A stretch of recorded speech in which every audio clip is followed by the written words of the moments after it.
आज प्रभु श्री कृष्ण के अनन्य भक्त और उनके सबसे प्रिय मित्र सुदामा के बारे में हम आपको बताएंगे। मित्रों, इस मित्रता को हम केवल संस्कृत ग्रंथों में ही नहीं पाते हैं, बल्कि अपने देश की कई जो क्षेत्रीय भाषाएं हैं उनमें भी पाते हैं, विदेशी भाषाओं में भी पाते हैं। इसका अनुवाद उर्दू, अरबी, फारसी, यहाँ तक कि अंग्रेजी की भाषाओं में भी किया गया है। क्योंकि ये जो मित्रता है, इस मित्रता जैसी मित्रता आज तक दुनिया में कहीं भी देखने को नहीं मिली है।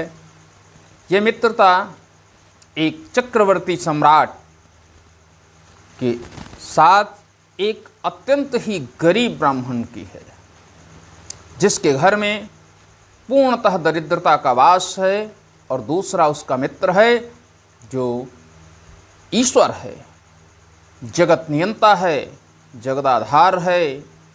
दीन बंधु होकर भी अपने उस मित्र की सहायता नहीं कर पा रहा है।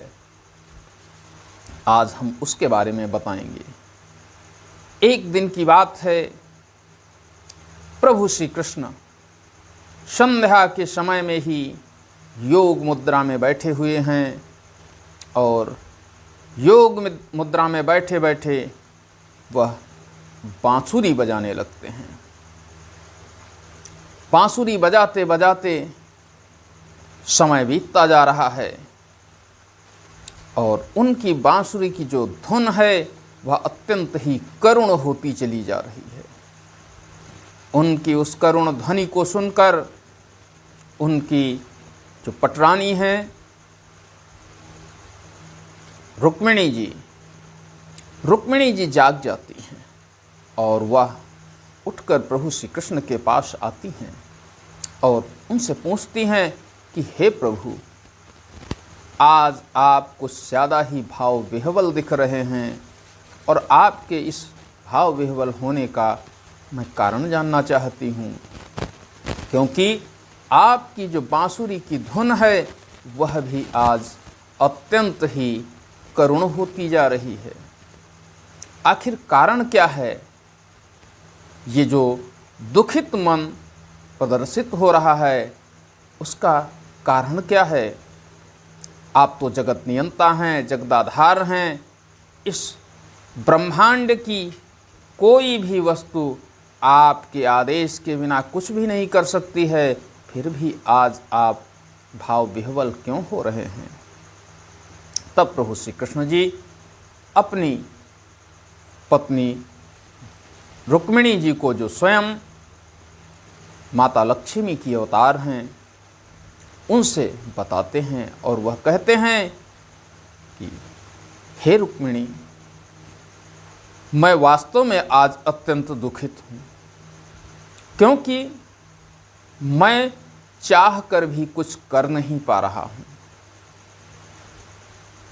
मेरे दुख का मुख्य कारण हमारा एक भक्त है। रुक्मिणी जी कहती हैं, उस भक्त का नाम क्या है प्रभु? तब प्रभु श्री कृष्ण कहते हैं कि हे रुक्मिणी, उसका नाम सुदामा है। वह मेरा अनन्य भक्त है, वह कई जन्मों से मेरा भक्त है, और मेरी भक्ति इस तरह से करता आ रहा है कि वह गृहस्थ आश्रम में रहकर भी वह सन्यासियों का जीवन जी रहा है। वह परम ज्ञानी है, वह एक सामान्य मानव की तरह नहीं है। वह ब्रह्म को जानने वाला है, अर्थात ब्रह्मज्ञानी है। वह जितेंद्रिय है, वह सांसारिक समस्त कार्यों को समझने की सामर्थ्य रखता है। जब इस तरह से प्रभु श्री कृष्ण रुक्मिणी जी को बताते हैं, तो रुक्मिणी जी कहती हैं, फिर प्रभु, जब वह आपका अनन्य भक्त है तो आप उसकी कोई मदद क्यों नहीं करते हैं? किस कारण से वह दुखी है? तब प्रभु श्री कृष्ण कहते हैं कि हे रुक्मिणी, वह दुखी नहीं है, वह गरीबी के रोग से पीड़ित है, और वह भी ऐसी गरीबी जो कि उसके हृदय को भी विच्छेदित कर देने वाली है। लेकिन फिर भी वह जितेंद्रिय रहकर वह जानता है कि यह गरीबी आजीवन अर्थात जन्मों जन्मों तक चलने वाली नहीं है। ये गरीबी उसके प्रारब्ध का एक फल है, और प्रारब्ध में जो कर्म उसके द्वारा किए गए हैं उनका ही यह परिणाम है, और इसे वह बिना किसी की सहायता के साथ, बिना किसी इच्छा के साथ जीना चाहता है। रुक्मिणी जी कहती हैं, प्रभु फिर आप उसकी मदद क्यों नहीं करते हैं? तब प्रभु श्री कृष्ण कहते हैं, रुक्मिणी, मैं उसकी मदद करना चाहता हूँ, लेकिन मैं चाह कर भी उसकी मदद नहीं कर पा रहा हूँ। तो रुक्मिणी जी कहती हैं, प्रभु पहेलियाँ मत बुझाइए, स्पष्ट बताइए, आखिर आपकी भ्रगुटी के संकेत मात्र से ही इस संसार के समस्त दुखों का नाश होता है। फिर भी आप ये कह रहे हैं कि आप चाहते हैं, लेकिन फिर भी आप उसकी मदद नहीं कर पा रहे हैं। तब प्रभु श्री कृष्ण कहते हैं, हाँ ये सत्य है रुक्मिणी, मैं उसकी मदद करना चाहता हूँ, लेकिन वह मुझसे मदद मांगे ना, वो तो मुझसे मांगता ही नहीं है। मैं इसी कारण अत्यंत दुखी हूँ कि वह एक बार आग्रह तो करे, उसके आग्रह मात्र पर ही मैं इस सृष्टि का समस्त सुख उसके चरणों में डाल दूंगा, क्योंकि वह सिर्फ मेरा भक्त ही नहीं है, वह मेरा बाल सखा भी है, वह मेरा सहपाठी भी है, और मैंने उसे अपना मित्र बनाने का वचन दिया है। रुक्मिणी जी और भी विह्वल होने लगती हैं और पूछती हैं, और क्या क्या स्थिति है उसकी, प्रभु हमें विस्तार से बताइए। तब प्रभु श्री कृष्ण कहते हैं कि हे रुक्मिणी, वह सामान्य मानव नहीं है, वह अत्यंत ही ओजस्वी है, परम ज्ञानी है। आइए हम उसकी स्थिति को आपके सामने रखते हैं, वह किस तरह से परम संतोषी है। देखिए, आज इसको भिक्षा में कुछ ही अन्न मिला है, और वह अन्न यह अपने परिवार, जिसमें उसकी पत्नी वसुंधरा और उसके 4 पुत्र हैं, उनमें उसने उस अन्न को जब बनाया तब पता चला कि बच्चों का ही भोजन पूर्ण हो सका, स्वयं अपनी पत्नी सहित वह भूखा है। पत्नी उसको क्या खिलाए, इस वजह से पत्नी विचलित हो रही है।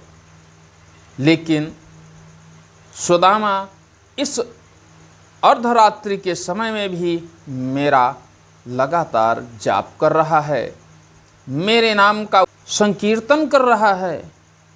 उसे अपनी भूख की, अपने परिवार की भूख की कोई चिंता नहीं दिख रही है, वह परम संतोषी है। उसकी इस स्थिति को देखिए, आज वह केवल जल पान करके ही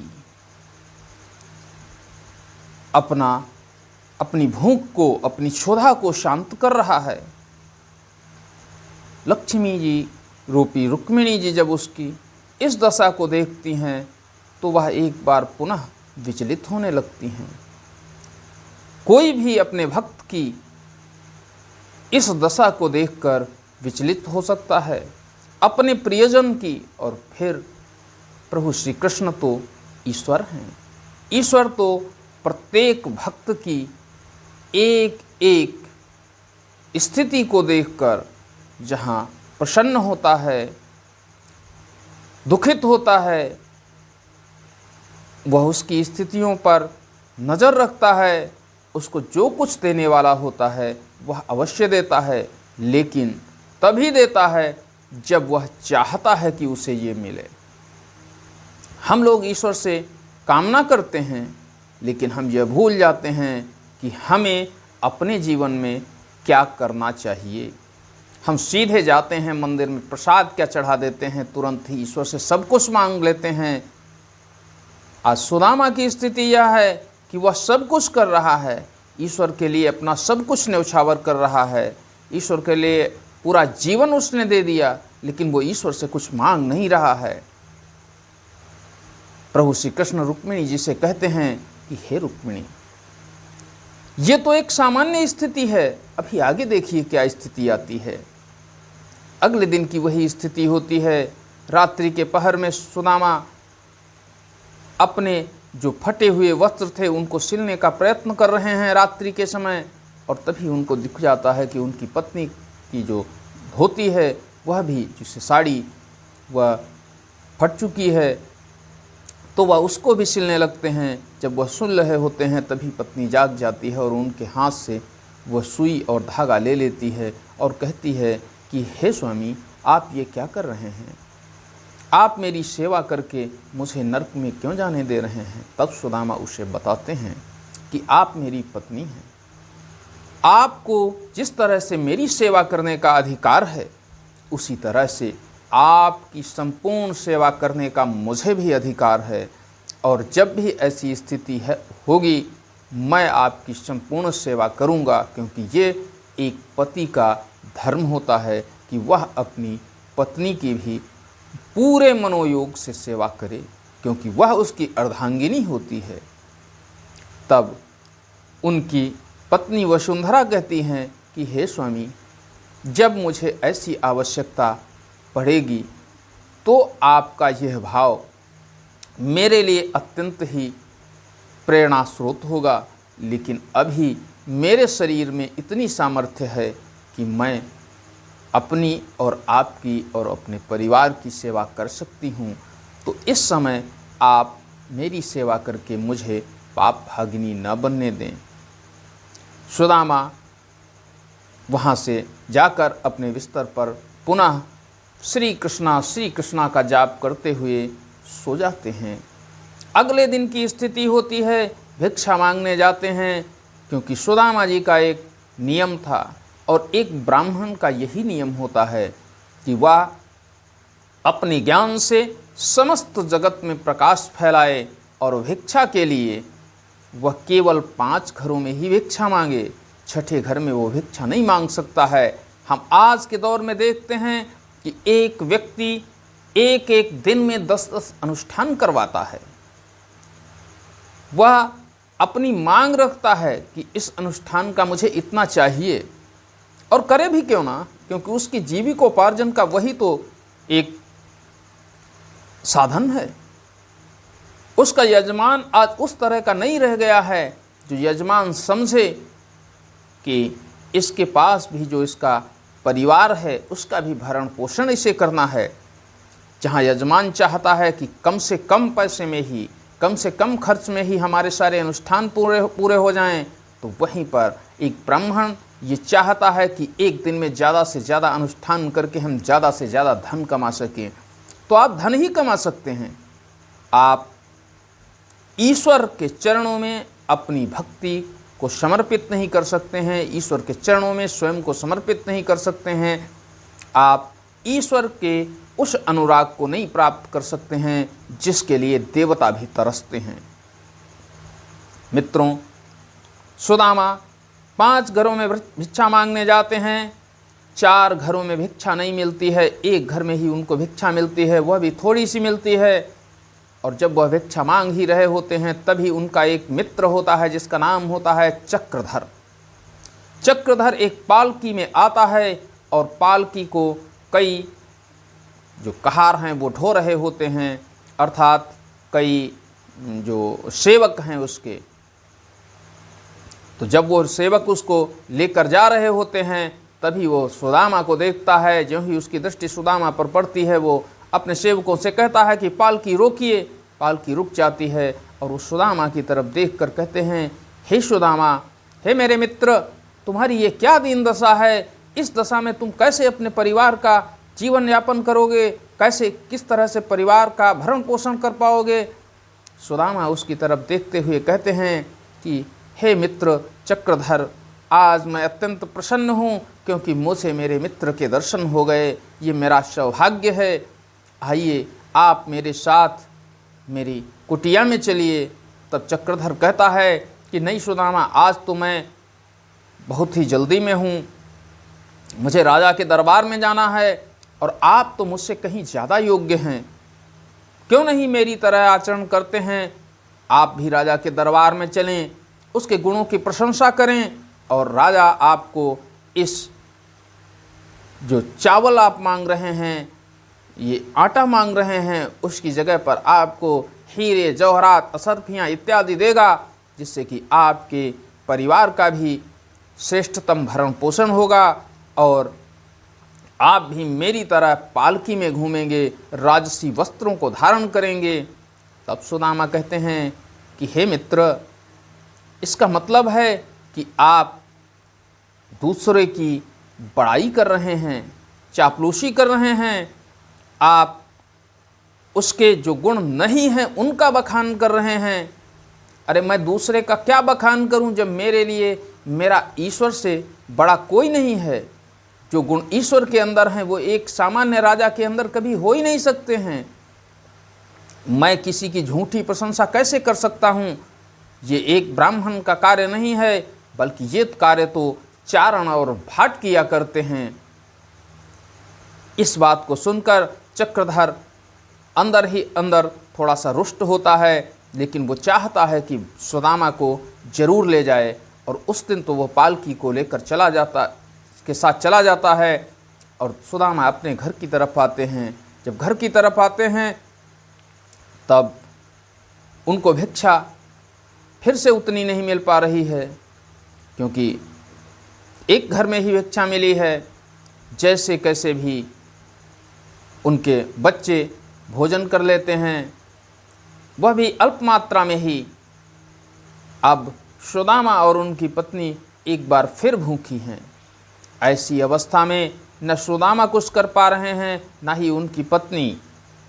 रात्रि के समय में पत्नी भी विश्राम के लिए चली जाती है। सुदामा श्री कृष्णा मंत्र का जाप करते रहते हैं और जब समय ज़्यादा बीतता है तभी सुदामा अपने बिस्तर से उठते हैं और उठ करके जाते हैं अपने जो उनकी रसोई होती है उसमें, और उसमें जो उनकी वो पतीली रखी होती है जिसमें वो चावल पकाए गए थे, उसमें झांकते हैं तो उन्हें उसमें एक चावल का दाना मिल जाता है।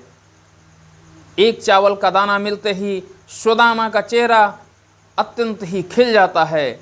उनके चेहरे खिलने का कारण ये नहीं था कि उस एक चावल से उनकी भूख मिट जाएगी, लेकिन सुदामा अत्यंत ही प्रसन्न मन से उस चावल को निकालते हैं और 2 पत्तल लेते हैं।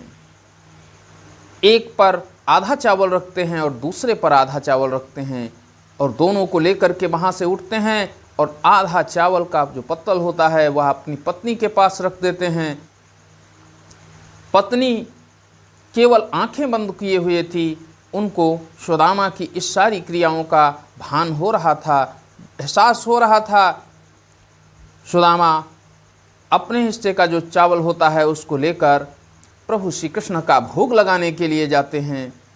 वो स्वयं भोजन नहीं करते, उसका ग्रहण नहीं करते हैं, वो पहले प्रभु का भोग लगाते हैं। वो इसीलिए प्रसन्न थे कि उनको एक चावल का दाना मिल गया है और इससे वह अपने प्रभु श्री कृष्ण का भोग लगा सकेंगे, क्योंकि आज तो उन्हें भोग लगाने के लिए भी उनके पास कुछ भी नहीं था। जब वह भोग लगाने लगते हैं तभी उनकी पत्नी उठती हैं और उनसे पूछती हैं कि हे स्वामी, आपने ये आधा चावल मेरे लिए क्यों छोड़ दिया है? तो सुदामा कहते हैं कि प्रिय, तुम मेरी अर्धांगिनी हो। मेरी प्रत्येक कर्म पर, मेरे शरीर पर, मेरे मन वचन वाणी कर्म प्रत्येक पर आपका आधा अधिकार है। इसलिए आधा चावल मैंने आपको दिया है और ये मैंने आप पर कोई एहसान नहीं किया है। जब इस बात को सुनती हैं वसुंधरा, तो वसुंधरा अत्यंत द्रवित हो जाती हैं और वह कहती हैं कि ठीक है स्वामी, लेकिन आधा चावल जो आपको मिला था आप उसका भी भोग लगा देंगे तो आपको क्या मिलेगा। तो प्रसन्न होते हुए सुदामा कहते हैं, हे वसुंधरे, ईश्वर को इस आधे चावल से जब हम भोग लगाएंगे और उनसे कामना करेंगे कि हे ईश्वर, मेरे पास जो कुछ भी है वह मैं तुमको अर्पित कर रहा हूँ, और आप इससे इस समस्त ब्रह्मांड के समस्त जगत के प्राणियों की क्षुधा को शांत कर दें, और वह समस्त प्राणियों की क्षुधा को शांत कर देंगे।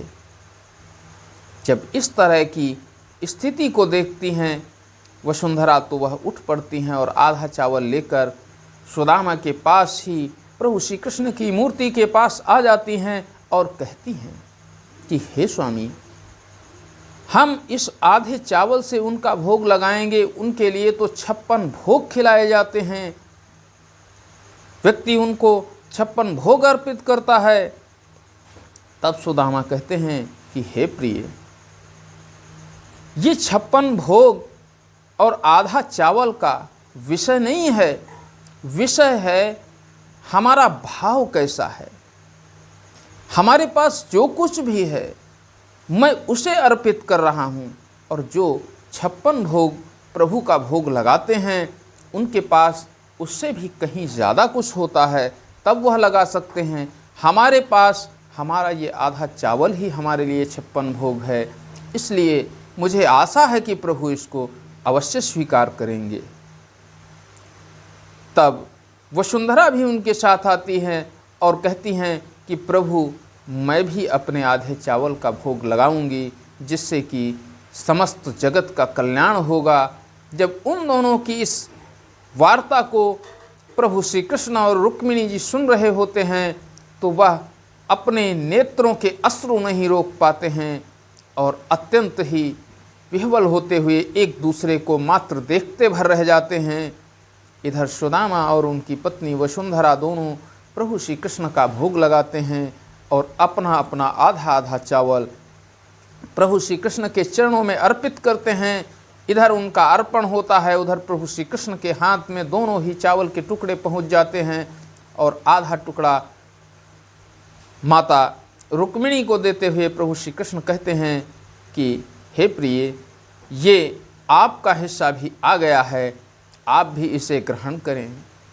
प्रभु श्री कृष्ण और माता रुक्मिणी जो ही उसको ग्रहण करते हैं, समस्त ब्रह्मांड के समस्त प्राणियों की क्षुधा शांत हो जाती है और सबको लगता है कि उन्होंने भरपूर भोजन कर लिया है।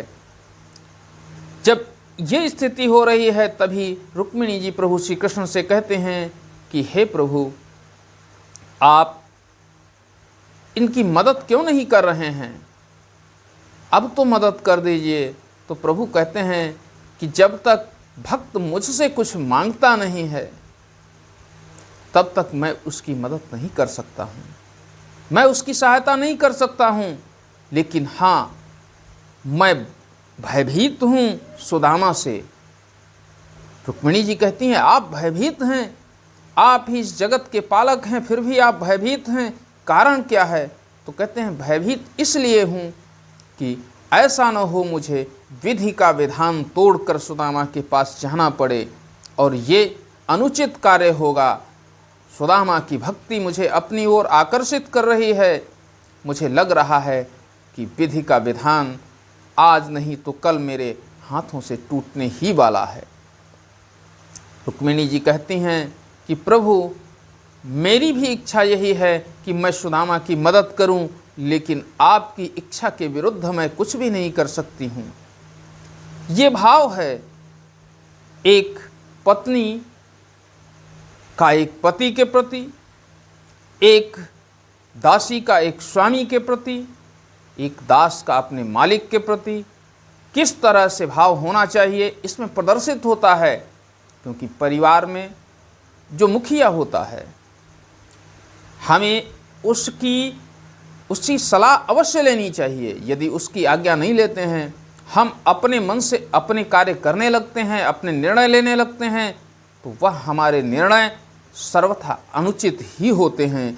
कारण यह है कि यदि मेरे अंदर वह समस्त योग्यताएं होंगी तो परिवार मुझे अपना मुखिया अवश्य स्वीकार कर लेगा।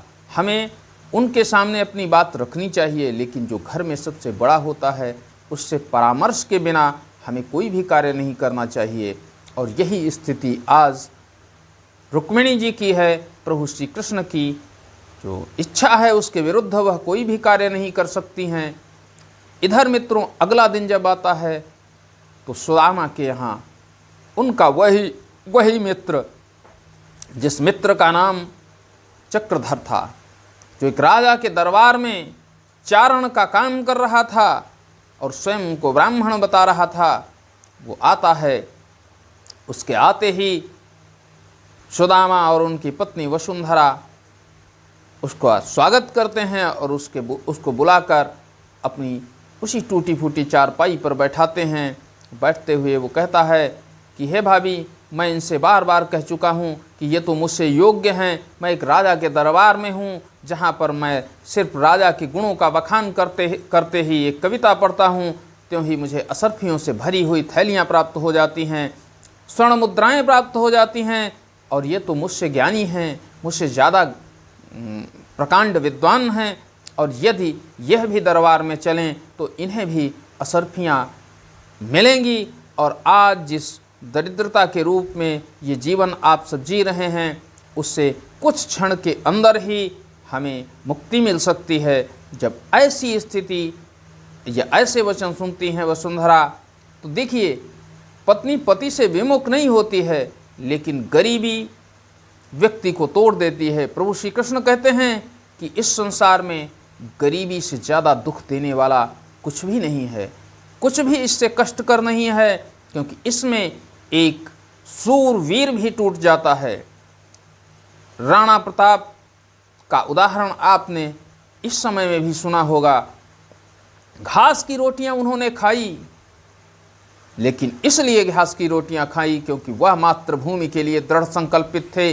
और जब भी हम दृढ़ संकल्पित होकर के कोई भी कार्य करते हैं, ईश्वर हमें उसका प्रतिफल अवश्य देता है। और अपनी मृत्यु से पहले राणा प्रताप ने अपने लगभग में समस्त दुर्ग जीत लिए थे। इसी तरह से सुदामा भी निश्चल भाव से प्रभु की भक्ति कर रहे थे, और सुदामा प्रभु के अतिरिक्त किसी की प्रशंसा नहीं कर सकते थे। जब ये ऑफर मिलता है तो उनकी पत्नी अपने बच्चों की तरफ देखते हुए सोचती हैं और कहती हैं कि ठीक है, मैं इनसे बात करूंगी।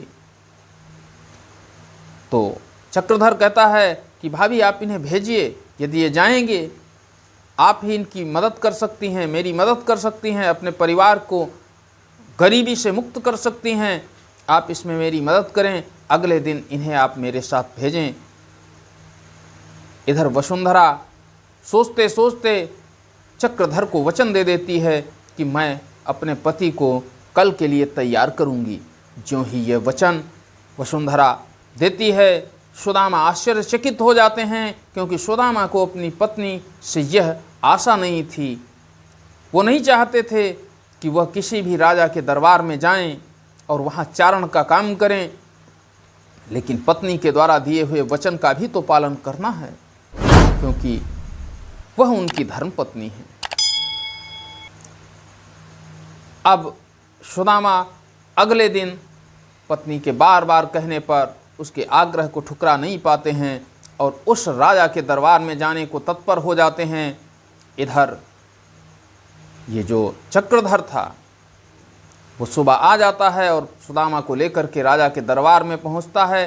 जब राजा के दरबार में दोनों पहुंचते हैं तो राजा के महलों की चकाचौंध को देख करके सुदामा आश्चर्यचकित हो जाता है। सुदामा लगातार उसको निहारते रहता है कि क्या ऐसे भी महल होते हैं, ऐसा भी रहन सहन होता है, जगह जगह पर दरबारी होते हैं। सुदामा को पकड़कर जो चक्रधर था वो राजा के सामने ले जाता है।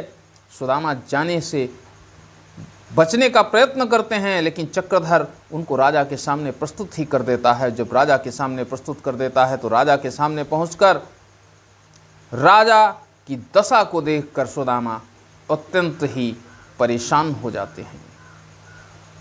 राजा मदिरा पान कर रहा था, कई सुंदरियां उसे सुरापान करा रही थीं और वह एक मतलब ये जो उसके मदिरा थी, मदिरा में इस तरह से डूबा हुआ था कि उसे कुछ दिखाई नहीं पड़ रहा था। उसने अपनी आंखों से जब सामने देखा तो उसने कहा, कौन है?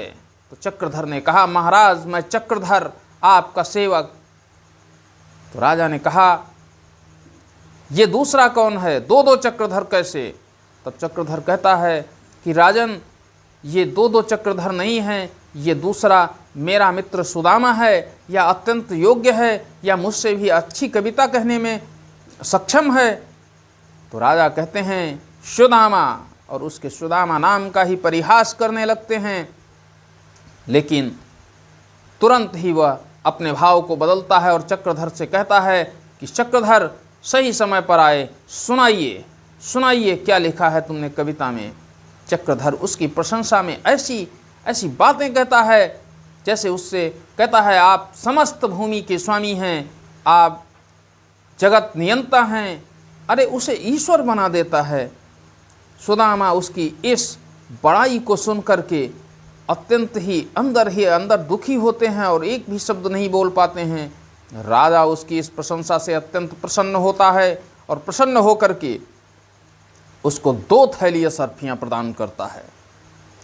2 थैली असरफियाँ पाने के बाद राजा वो चक्रधर पुनः सुदामा के पास आता है और तभी राजा का आदेश होता है कि अपने इस मित्र सुदामा से भी कहो कि यह भी क्या लिख करके मेरे विषय में लाया है और वह सुनाए, मैं इसकी कविता सुनना चाहता हूँ। सुदामा बार बार नानुकुर करते हैं, लेकिन राजा की आदेश का पालन होना आवश्यक था। चक्रधर बार बार उनसे कहता है कि कुछ भी सुना दो, कुछ भी सुना दो, ये राजा है, कुछ न कुछ दे देगा, इसको नाराज़ नहीं किया जा सकता। अगर ये नाराज़ हो गया, ये रुष्ट हो गया, तो ये मृत्युदंड भी दे सकता है। अब सुदामा के सामने बड़ी व्यवस्था थी, तो प्रभु श्री कृष्ण के अतिरिक्त किसी के भी गुणों की प्रशंसा नहीं कर सकते थे, लेकिन आज एक राजा के सामने उन्हें उसके गुणों की प्रशंसा करनी पड़ेगी, ऐसी स्थिति उनके सामने आ चुकी थी। इधर राजा भी बार बार उत्तेजित होकर कह रहा था कि कहिए अपने इस मित्र से कि अपनी कविता सुनाए, तुरंत सुनाए, मेरे पास समय कम है। जब ऐसे शब्दों को सुदामा सुनते हैं और लगातार उसका रोदन सुनते हैं अपने मित्र का, तो वह कुछ पढ़ने के लिए आगे बढ़ते हैं और वह ऐसा पढ़ते हैं कि उसकी सुरा सुंदरी सबका वर्णन एकदम ही एक सामान्य स्थिति में कर देते हैं जो वास्तविकता थी, और वास्तविकता से ज्यों ही अवगत कराते हैं उस राजा को, वह राजा अत्यंत ही क्रुद्ध हो जाता है। उसकी समस्त भाव भंगिमाएँ बदल जाती हैं, उसके ऊपर चढ़ा हुआ वो नशा काफूर हो जाता है और वह तुरंत ही क्रोधाग्नि में जलने लगता है और वह क्रोधित होते हुए अपने सैनिकों को आदेश देता है कि इस दुष्ट ब्राह्मण को मृत्युदंड दे दिया जाए, इसे महल की ऊंची दीवारों से नीचे फेंक दिया जाए। ज्यों ही इस तरह का राजा का आदेश चक्रधर सुनता है, अब चक्रधर अत्यंत परेशान होने लगता है, क्योंकि चक्रधर अब सुदामा की पत्नी वसुंधरा को क्या बताएगा, क्या कहेगा उनसे। जब ऐसी स्थिति चक्रधर के सामने आती है तो चक्रधर तुरंत ही राजा से एक बार पुनः आग्रह करता है और वह कहता है कि हे राजन, आप जैसा तो कोई भी दयालु नहीं है, आप तो दीन दयाल हैं, आप तो ईश्वर से भी ज़्यादा दयालु हैं। और उसकी इस प्रशंसा को जो ही राजा सुनता है, कहता हाँ, ईश्वर से भी ज़्यादा दयालु, आज तो तुमने मुझे ईश्वर से भी ऊपर कर दिया है। हे चक्रधर, तुम्हारी इस प्रशंसा से मैं अत्यंत प्रसन्न हूँ। ठीक है सैनिकों, इसे मृत्युदंड न देकर धक्के मारकर महल से बाहर निकाल दिया जाए। सुदामा को धक्के मारकर महल से बाहर निकाला जाता है। वो गिरते हैं, उनके पूरे शरीर में चोटें आ जाती हैं, घाव बन जाते हैं और चक्रधर वहाँ से अपना जो प्राप्त किया था सर्फियाँ स्वर्ण मुद्राएं, उनको लेकर के वहाँ से निकल जाता है। सुदामा जैसे कैसे गिरते पड़ते अपने घर पर पहुँचते हैं। आज पत्नी के कहने पर एक राजा के दरबार में सुदामा गए थे, उनकी ये दशा हुई है, उसके बारे में हम आपको बताएंगे। क्या प्रभु श्री कृष्ण के पास सुदामा जाने के लिए तैयार होंगे? क्या प्रयत्न करेंगी उनकी पत्नी कि सुदामा प्रभु श्री कृष्ण के पास पहुँचें? हम उसके बारे में अगले वीडियो में आपको बताएंगे, सविस्तार बताएंगे। आज के लिए मित्रों बस इतना ही। वीडियो यदि पसंद आया हो, कथा में कुछ अच्छा लगा हो, तो वीडियो को लाइक करें, चैनल को सब्सक्राइब करें और शेयर भी करें, जिससे कि ज़्यादा से ज़्यादा लोगों तक पहुँचे। और हमारी कमियों को कमेंट करके हमें अवश्य बताएं, हम उन्हें आगे पूरा करने का प्रयत्न करेंगे। आज के लिए बस इतना ही। जय हिंद, जय भारत, नमस्कार मित्रों।